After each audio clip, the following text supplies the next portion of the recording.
वागर्थ विव संपृक्तो वागर्थ प्रतिपत्तये जगत पितरौ वंदे पार्वती परमेश्वर.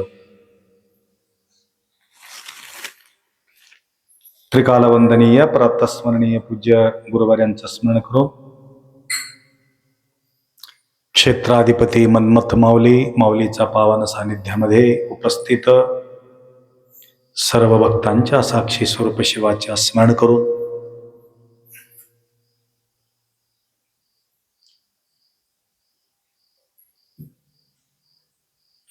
अनेक साधू संत सत्पुरुष एकमेव त्यांच्याकडे लक्ष होतं.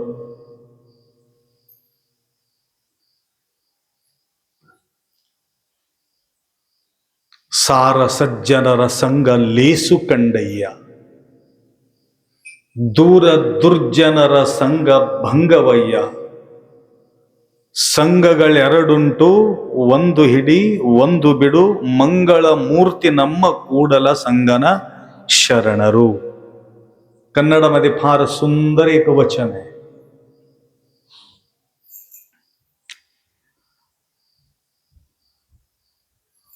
संपूर्ण टोटल आयुष्य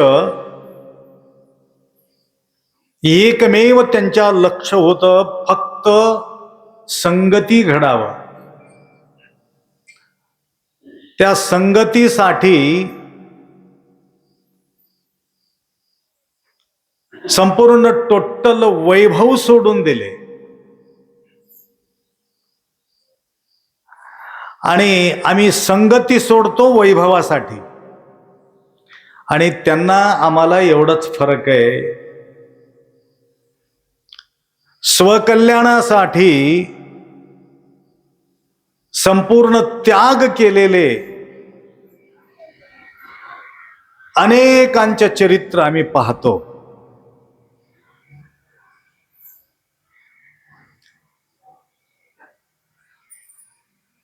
या सत्संगासाठी त्याग करणारे अनेक कर्नाटकमध्ये आम्हाला पाहायला मिळतात. एकमेव लक्ष फक्त संगती घडावं. अशा प्रकारचे श्रावण मासामध्ये सत्संग सोहळा आयोजित केले होते.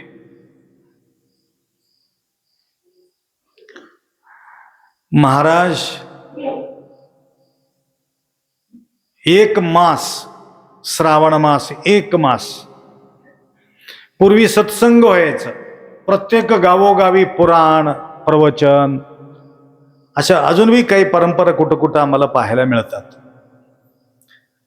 तमलूरच्या मठामध्ये सुद्धा सत्संग चालू राहणार आहे 1 महिना, आणि बिदरच्या मठामध्ये सुद्धा सत्संग चालू राहणार आहे 1 मास. आणि इथं तर कंटिन्यू जवळजवळ 20-25 वर्षापासून कंटिन्यू या ठिकाणी चालू आहे.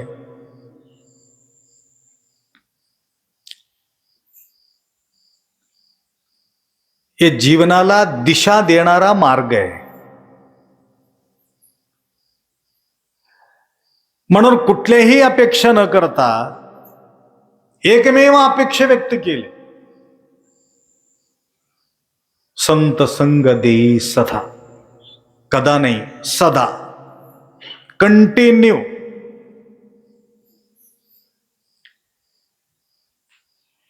कारण या जो क्षण जे आहे, आम्ही स्वतःला सुद्धा विसरून जातो या क्षणामध्ये.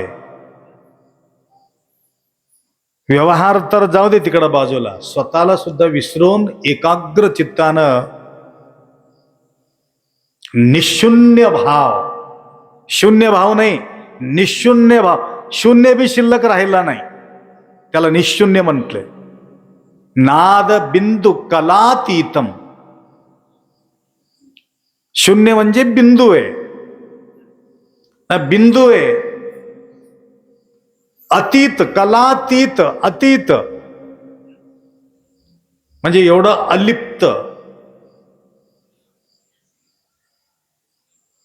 मी बी नाही आणि तू बी नाही, अशा प्रकारच्या भावना कुठं होत असतात म्हटलं? फक्त सत्संगामध्ये होत असते, कुठेही होत नाही.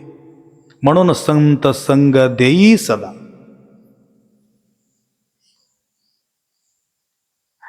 ऐश्वर्य दिलं तरी सुद्धा मी ठोकर मारतो म्हटलं. करियनित्तडू वल्ले सिरियनित्तडू वल्ले हिरिदप्प राज्यव इत्तडू वल्ले ಶರಣರ ಸೂಳ್ನುಡಿ ಒಂದ ರಗಳಿಗೆ ಇತ್ತಡೆ ನಿಮ್ಮ ನಿತ್ಯ ಕಾಣ ರಾಮನಾಥ. ಕೂಡಲ ಸಂಗಮ ದೇವನ ಅರಿವಡೆ ಶರಣರ ಸಂಗವೇ ಮೊದಲು. स्वस्वरूपाचा दर्शन तुला करून घ्यायचा असेल, ಕೂಡಲ संगम देवन अरिवडे. अरिवडे म्हणजे ओळखायचा असेल, शरणर संगवे मोदलो. संतांचा संगतीमुळेच लाभ होऊ शकतो, कुठेही ते आढळणार नाही. अशा प्रकारचा संदेश देण्याकरता श्रावण मास गुलबर्गामध्ये एक संत एकाच्या घरी सत्संग ठेवला.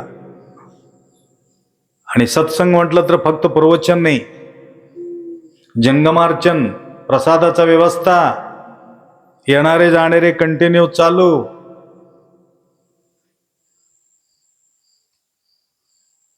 आता बिदरहून आले गाडी घेऊन, टेम्पो घेऊन. सिलेंडरचं गडबड होते म्हणून आम्ही काय केलो, मोठे मोठे चुला आणलो तिथून, भट्टी भट्टी लावायचं. बिदरहून भट्टी घेऊन आलेत. आल्याबरोबर म्हटलं आला गाडी कशाला सोडायचं म्हणून अजून लाकडं भरून आणायला लावलं त्याला.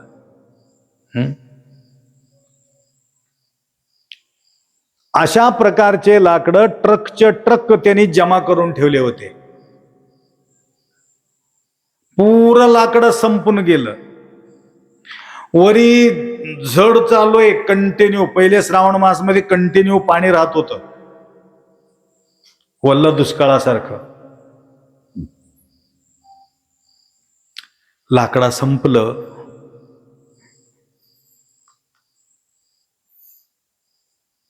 सावकार म्हणाले, महाराज म्हटलं कसं करायचं,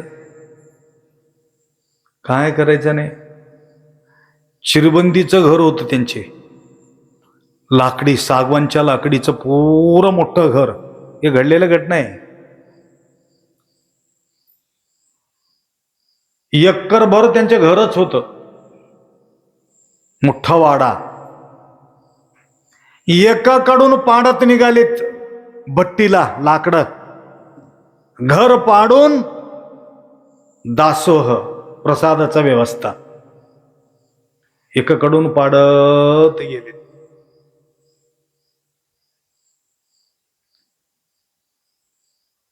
श्रावण संपायला, घर बी संपायला.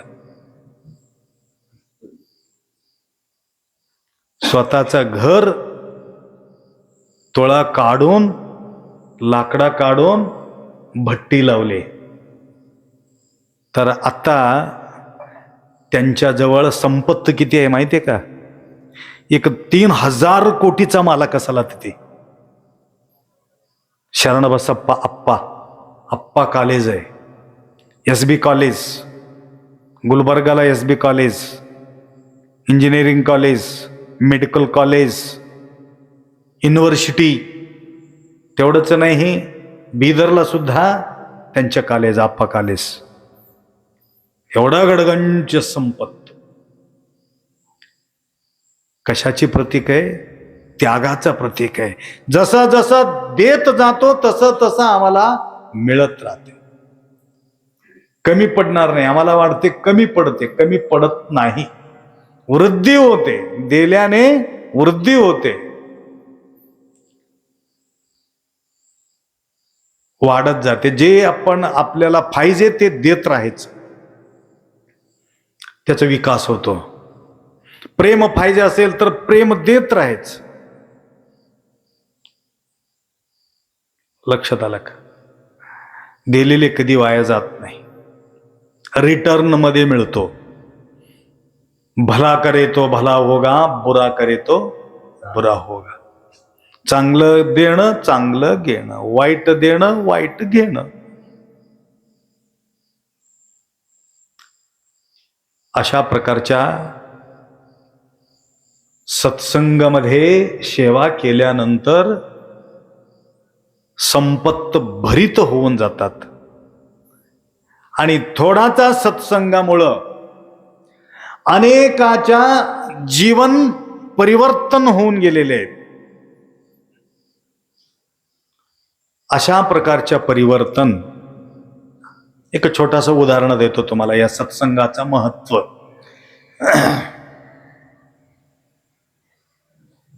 एक साधू महात्मा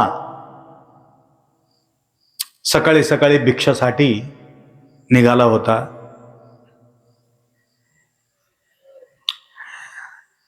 छोट्या छोट्या घरला कशाला जायचं म्हणून राजवाडातच गेले ते भिक्षा मागण्याकरता. काही काही लोक रोखविले, नाही नाही नाही रोखवायचं नाही, डायरेक्ट मला राजाला भेटायचं आहे.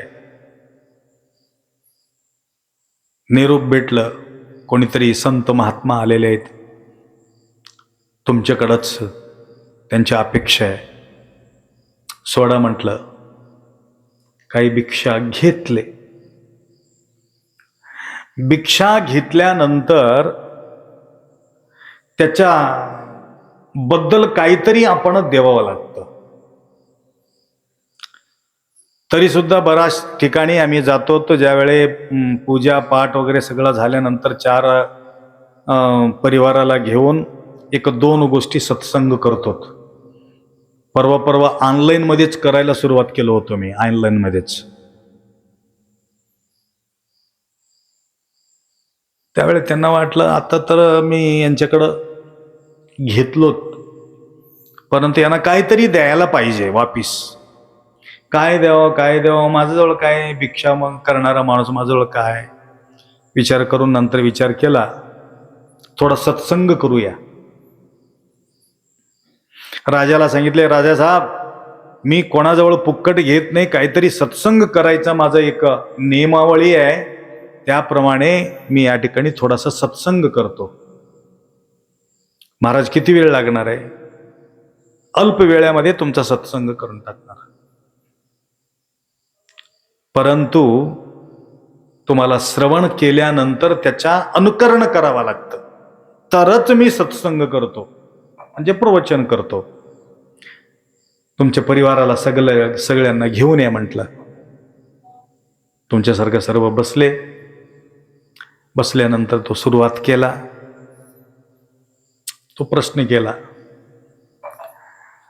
राजा साहेब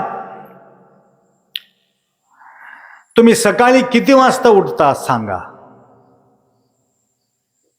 गुरुजी आपल्या समोर मला खोटं बोलता येत नाही, परंतु मला खरंच बोलावं लागतं.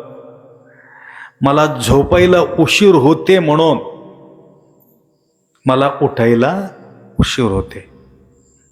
ठीक आहे, किती वाजता उठता? 8-8:30 वाजता उठतो. तसं राजासारखं लोक बी जास्त आहेत आजकाल.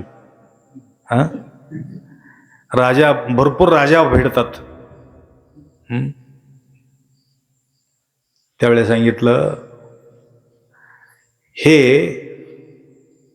चुकीचं गोष्ट आहे. लवकर झोपणे आणि लवकर उठणे. उठल्यानंतर काय करता म्हणून म्हटलं. उठल्याबरोबर नाश्ता करतो म्हटलं.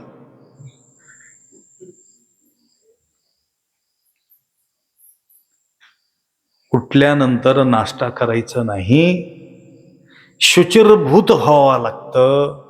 असं काही सत्संग करू लागले काही आचरणाबद्दल. हे कसं शक्य आहे?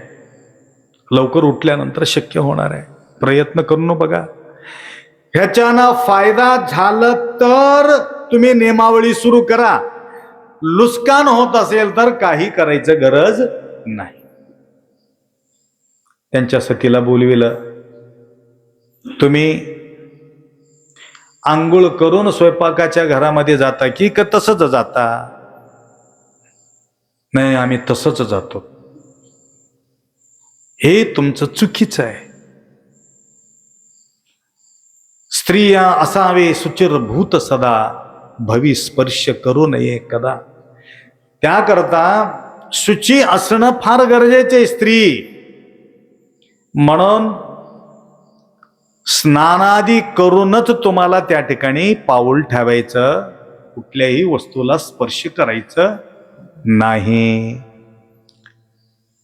लेकरांना सुद्धा त्या प्रकारे सांगितलं, दासी लोकांना सुद्धा सांगितलं. राजाला म्हटलं, सर्वांना तर मी सांगता येत नाही, परंतु तुम्ही मात्र उद्यापासून हे पालन करणं जरुरी आहे, परिपालन करावं लागेल. ठीक आहे गुरुजी म्हटले, उद्यापासून मी हे काम सुरुवात करणार आहे. तिने म्हटलं फायदा झाला तरच मी कंटिन्यू करणार, नाही तर नाही. यापुढे तुम्हाला सगळ्यांना माहिती आहे कथा, तरी सुद्धा तुमच्या लक्षात आणून देतो. पहाटे प्रातःकाळी 5 वाजता, 4:45 वाजता तो उठला, नदीकडे गेला आंघोळीला. अगोदरच गुरुजी त्या ठिकाणी 4 वाजता आंघोळ करून ध्यानस्थ बसले होते नदीच्या काठावरती. महाराजांना पाहिलं, अरे माझ्यापेक्षा लवकर आलेत महाराजजी.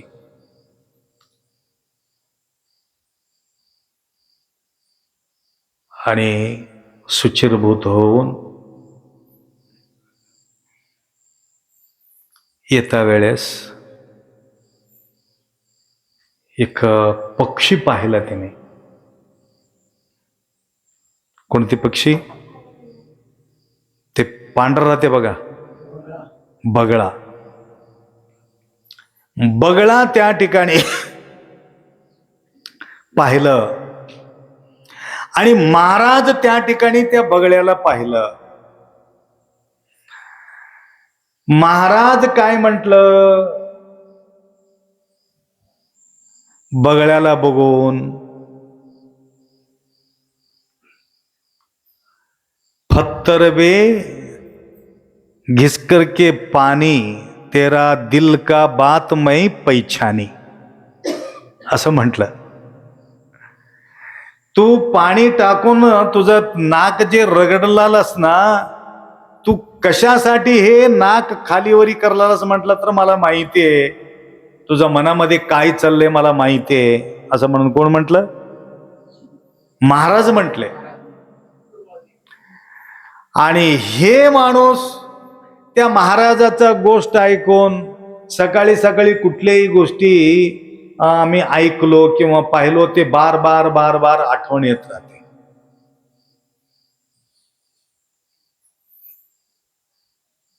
पत्थर में पानी,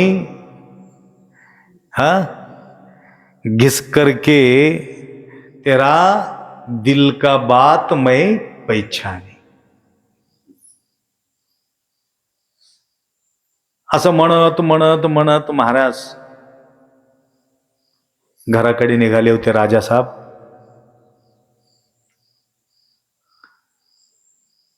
आणि जे मंत्री होतं राजाचा, मंत्री राजाचा काटा काढावा म्हणून तो विचार करत होता. कोणीही त्याला आढळले नाही. डेली एक आदत होता त्या राजाला, डेली साफ करायचं क्षौरिक. त्या क्षौरिकाला मंत्री भेटला, विचार केला किती वर्षापासून दाढी करलेलास त्यांच्या? जवळ 25 वर्षापासून. किती पैसे जमा झाले तुझ्या जवळ? कुठला पैसे? ते देतात खर्च होऊन जातात, कुठलं व्यर्थ गेलं तुझं जन्म. म्हटलं काय करा? काय नाही, तुला एक उपाय सांगतो. 1,00,000 स्वर्ण मुद्रा देतो तुला, 1,00,000. परंतु एक काम तुला करावं लागतं. साफ करता वेळेस त्याचा साफच करून टाक. आणि एवढं मोक्क कोणाला बी मिळत नाही, आणि तुझं एवढं जवळ कोणी जाऊ शकत नाही, आणि त्याला संशय बी येणार नाही. तेजदार कत्ती राहते तुझं, त्याला काय म्हणतात? वस्त्र राहते. खट्ट दिशी घालून टाकले की झालं, संपला. पुढचं मी सगळं बघून घेतो. असं कसं हो, मला जमत नाही. बघ बेटा, आता आयुष्यभर रडत बसायचं असलं तर करत राहा, मला काय करायचं मला. ठीक आहे, करतो, हिम्मत करतो म्हटला. पहिले रेजर पत्ती नव्हते, फुट केलं आणि त्याच्यामध्ये ठेवलं, अजून साफ केलं असं नाही. आणि ह्याचा क्षौरिकाचा टाइम झाल्यानंतर तो आला, ये म्हटलं, बस. बसले. त्याला मधीच होतं ना डुगडुगी, त्यानं मधला दगड काढला. तेज करावं म्हणून पाणी टाकला. घिस घिस के पानी तेरा दिल का बात मैं पैछानी. थर थर थर थर कापू लागला तो, कापू लागला. त्याला वाटलं माझा मनातला गोष्ट राजाला कळालं. दिल का बात मैं पैछानी म्हणून म्हटलेले, आता माझं काही खरं नवं म्हणून येऊन घट्ट पाय धरलं. मेरे से गलती हो गई जी, माफ करो राजा साहब. ए क्या हुआ, क्या तेरे को? कुछ नहीं, मुझे माफ करो. बोल क्या हुआ, बोल. कुछ नहीं, ये बात तो उन्होंने कहा था. कौन? मंत्री. आज को आपको तमाम करने वाला था, फिर भी आपने मेरा दिल का बात पहचाने, इसलिए मुझे माफ कर दो. त्यावेळी त्यांच्या लक्षात आलं, थोडासा 5 मिनिटाचा सत्संग केल्या कारणानं आज मी या ठिकाणी जिवंत आहे. कुठल्याही गोष्टी वाया जाणार नाही. प्रत्येक शब्दाचा महत्व असते. ते वाकडं बोलत असलं तरी सुद्धा तिथं नीट होते. ते वाकडं बोलत असलं तरी सुद्धा त्या ठिकाणी नीट होते. परंतु शब्दाला फार महत्व आहे.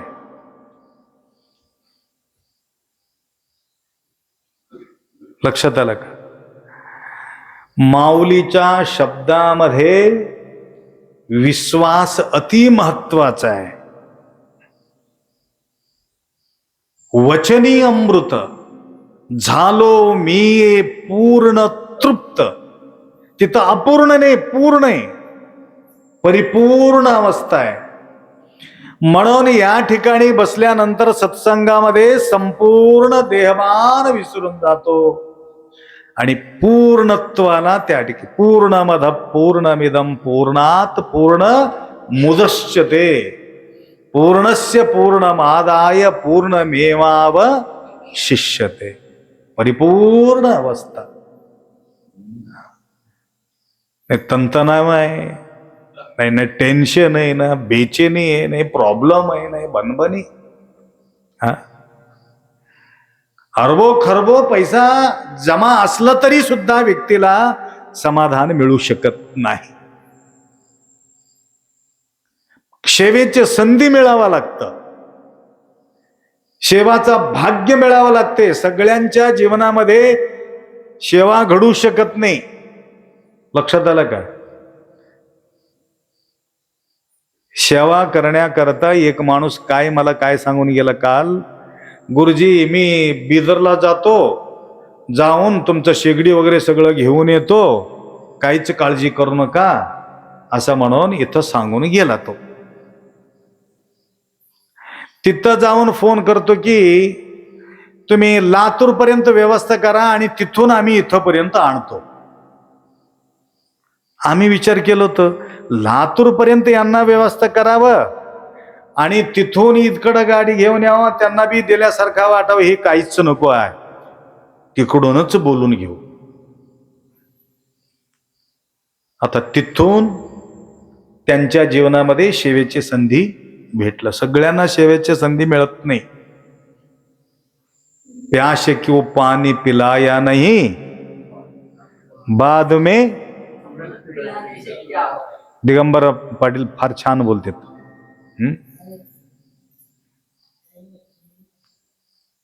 गिरते हुए को उठाया नहीं, बाद में आंसू बहाने से क्या फायदा. आता भरपूर भूक लागले तेव्हाच त्यांना देणं जरुरी आहे. देणं गेलो म्हणून नंतर विचार करत बसल्यानंतर काय होणार आहे? आम्ही बी सेवा करत होतो, वेळ निघून गेला, माझ्या लक्षातच आला नाही. धर्म कार्य करत असताना सुद्धा लक्षात यावं लागते. महाभारतामध्ये एक छोटासा उदाहरण आहे ते, कारण थोडा वेळ झाल्यामुळं मी उशिरानं सुरू झाला ना. धर्म कार्य करत असताना ज्यावेळी विजय पताका झाल्यानंतर, विजयोत्सव झाल्याबरोबर घंटा वाजत होते म्हणे. महाभारतामध्ये दरबारामध्ये घंटा वाजत होतं, मोठं घंट होतं. एक विजय झाल्यानंतर 1 घंटा, 2 विजय झाल्यानंतर 2 घंटा, 3 विजय झाल्यानंतर 3 घंटा, म्हणजे यशस्वी मिळाल्यानंतर घंटा वाजत होते. एक दिवस भीम घंटा वाजायला सुरुवात केली. 1 2 3 4 5 6 7 8 घंटा चालूच आहे. किती विजय झालेले आहेत? पाहुणे असा का घंटा वाजतो? आज मोठा विजय झाल्यामुळं मी घंटा वाजत आहे. काय विजय झाले? उद्यापर्यंत माझा दादा जिवंत राहणार आहे म्हणून आज दुपारी मला कळालं. कल का सूरज कौन देखा है, उद्याचा सूर्य कोण पाहिले, गॅरंटी की कोणाला माहित. कोण दिवस येईल कैसा नाही देहाचे भरोसा. मग तुला कसं कळालं? एक भिकारीकडून कळाले आम्हाला. उद्यापर्यंत त्यांनी जिवंत राहणार आहे म्हणून एक भिक्षुकापासून आम्हाला कळालेले. काय म्हटलं? त्यांना बोलवा. धर्म बसले होते म्हणून दानशूर कर्ण म्हटले, दानशूर धर्म म्हटले नाही. लक्षात आलं का? दान म्हटल्याबरोबर कर्णाचं नाव येतो, भक्त म्हटल्याबरोबर प्रल्हादाचं नाव येतो. लक्षात आलं का? एकेकाचं नाव जुडलेले आहे त्या प्रकारचे. त्या भिक्षुकाला बोलून घेतलं. का रे बाळ, बोल, काय बोललेत? आज मी गडबडमध्ये आहे, तुला उद्या मी देणार आहे, उद्या या म्हणून म्हटले. धर्मराजा, आज मी बिझी आहे, तुला उद्या भरून देतो, उद्या या म्हटलं. याचा अर्थ आमचा दादा उद्यापर्यंत जिवंत राहणार आहे, त्याला विश्वास आहे म्हणूनच त्या भिक्षुकाला बोलला असेल म्हणून मी खुशीनं घंटा वाजू लागलो म्हटलं. लक्षात आलं का तुम्हाला?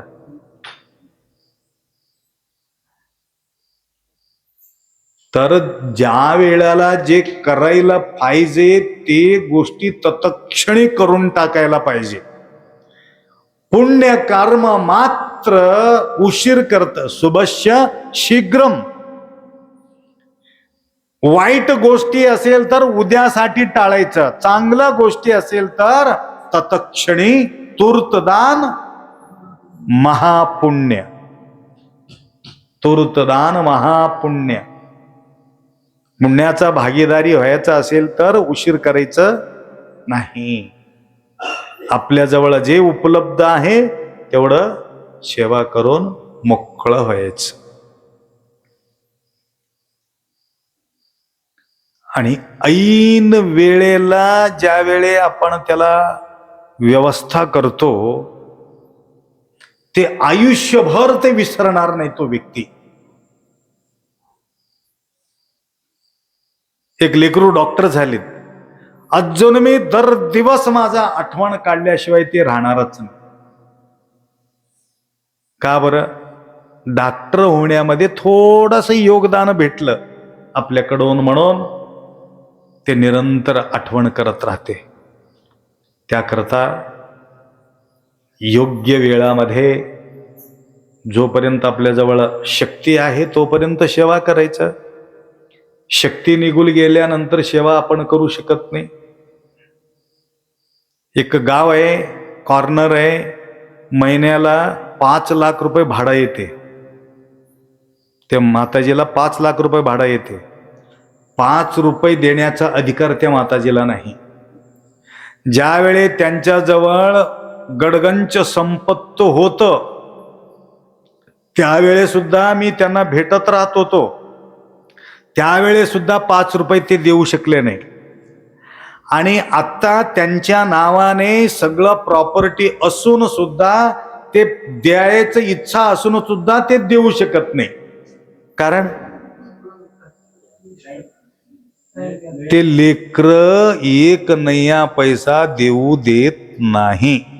ज्यावेळी यांच्याकडे ते होतं त्यावेळी यांनी दिला नाही. असताना दिला नाही, नसताना देण्याचा विचार येऊ लागला, लेकरं देऊ देत नाही.